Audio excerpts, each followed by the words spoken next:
আপনারা দেখছেন SB world news, চিরতরে আপনাদের পাশে।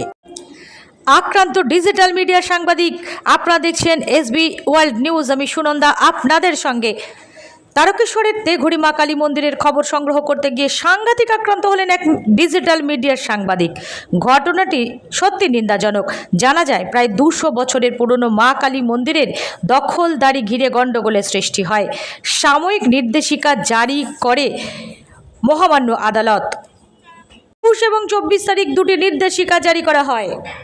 নিত্য পুজো এবং বাৎসরিক পূজার দায়িত্ব পালনের অধিকার পায়।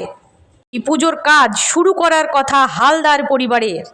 সংগ্রহ করতে গিয়ে এক ডিজিটাল ভিডিও সাংবাদিক নাম সন্দীপ হালদার প্রচণ্ড মারধর খায়, এমনই খবর শোনা যায়।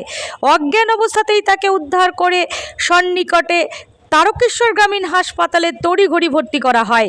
যদিও এই ঘটনায় হালদার পরিবারের বিরোধীদের কাছ থেকে আশানুরূপ প্রতিক্রিয়া পাওয়া যায়নি।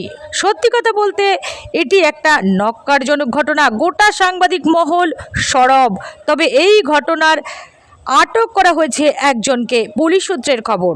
সঙ্গে সঙ্গে পুলিশ অ্যাকশন নেওয়ায় সাংবাদিক মহল যথেষ্ট খুশি। এমন ঘটনার সঙ্গে যুক্তদের যাতে খুঁজে বার করা যায় এবং উপযুক্ত শাস্তির ব্যবস্থা করা হয়, এমনই মত প্রকাশ করেছেন সাংবাদিক মহল। নিজ কার্য চলাকালীন অযথা সাংবাদিকদের কার্যক্ষেত্রে বাধা দিয়ে কাজের ব্যাঘাত ঘটানো নিন্দাজনক। আপনারা দেখছেন এসবি ওয়ার্ল্ড নিউজ। আমি সুনন্দা আপনাদের পাশে।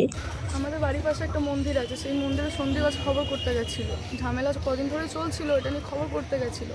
ওরা চাবিটা খুলে দিয়েছে, পুজো টুজো সব করলো, চাবিটা দিয়ে দিয়েছে আবার ওরা। সেই কারণে সন্দীপের ফোন টেনে ওকে খুব মারধর করা হয়েছে। ওখানে প্রশাসন থাকা শুদ্ধ কিচ্ছু করেনি, প্রশাসন শুধু দাঁড়িয়ে দাঁড়িয়ে দেখছিল। ওখানে কটা লোক মারধর করেছে, অশিস কর্মকার, শ্যামল গড়াং, বাবলু ঘোষ আর অলোক ঘোষ, এরাই ধরে ওকে মারধর করেছে, ঠেলে ফেলে দিয়েছে, ফোনে ক্যামেরা ভেঙে দিয়েছে।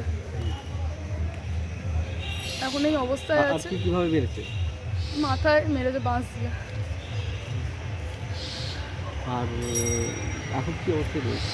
এখন আছে, আমাকে সিটি স্ক্যান করতে বলেছে, কথা বলতে পারছে না তো। আপনারা কি চাইছেন? কি চাইছি, প্রশাসন থাকা শুধু যদি আমাদের কোনো প্রাইভেসি না হয়, তো প্রশাসন কী কাজে আমাদের? প্রশাসন হাতে ছুরি পরে বসতে পারে, প্রশাসন আমাদের কোনো সেফটি না দিতে পারে, প্রশাসন কী কাজে? ওখানে দাঁড়িয়ে দাঁড়িয়ে